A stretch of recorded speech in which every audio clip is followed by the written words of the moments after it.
بسم اللہ الرحمن الرحیم۔ السلام علیکم۔ بادشاہ کی 7ویں سالگرہ کی آمد تھی۔ پورے ملک میں اعلان کر دیا کہ بادشاہ کی سالگرہ پر عوام بڑھ چڑھ کر حصہ لے۔ بادشاہ نے اپنی سالگرہ پر یہ اعلان کرایا کہ ان کے لیے ایسی شاندار پوشاک تیار ہو جسے کسی نے آج تک استعمال نہ کی ہو۔ جو بھی بادشاہ کے لیے انوکھی پوشاک تیار کرے گا اسے انعام سے نوازا جائے گا۔ چندو جولا ہے کہ 3 ذہین لڑکے تھے جو بادشاہ کی مظالم سے تنگ تھے۔ یہ تینوں بادشاہ کے دربار میں حاضر ہوئے اور بادشاہ سے کہنے لگے، ہم آپ کے لیے ایسا لباس تیار کریں گے جو آج تک بڑے بڑے بادشاہوں کو نصیب نہ ہوا ہوگا، لیکن ہماری ایک عرض سن لیں۔ یہ انوکھا لباس دیکھ کر ہر کوئی اش اش کر اٹھے گا، لیکن جھوٹے بےمان اور فریبی شخص کو یہ لباس نظر نہیں آئے گا۔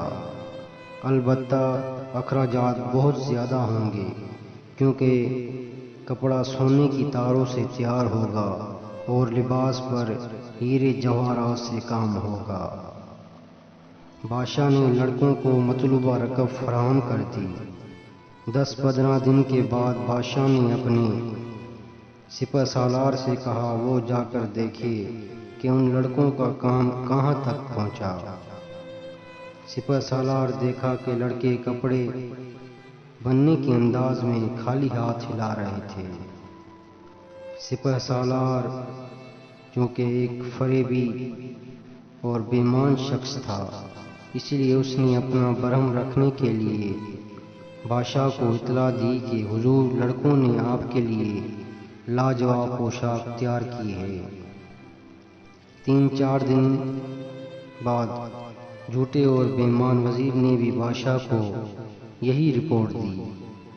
بادشاہ بہت خوش تھا کہ کل شام جب وہ پوشاک پہن کر درباریوں کے ساتھ گشت کرے گا تو لوگ اسے مبارکباد دیں گے۔ اگلی صبح لڑکے بڑے بڑے خالی تھان لے کر محل میں آئے۔ بادشاہ خالی تھان دیکھ کر حیران ہوا، پھر اسے کو اپنے جھوٹے اور بےمان وزیر کی داستان یاد آئی اور لباس نہ نظر آنے کی وجہ بھی سمجھ میں آ گئی۔ اس لیے اس نے مصنوعی مسکراہٹ چہرے پر سجائے ہوئے کہا، یہ لاجواب لباس ہے۔ سب لوگ بادشاہ کو فقط ایک سرخ کی نیگر میں دیکھ کر کہکے لگا رہے تھے اور بادشاہ سمجھ رہا تھا کہ اس کی پوشاک کی تعریف ہو رہی ہے۔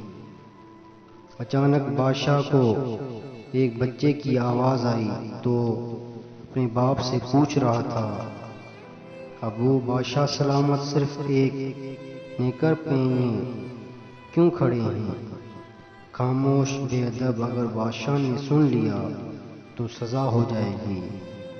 دیکھا 3 ذہین لڑکوں نے بادشاہ کو کیسے بے وقوف بنایا۔ دوستوں، امید کرتا ہوں آپ کو بھی ویڈیو اچھی لگی ہوگی۔ چینل کو لائک، سبسکرائب اور شیئر کریں۔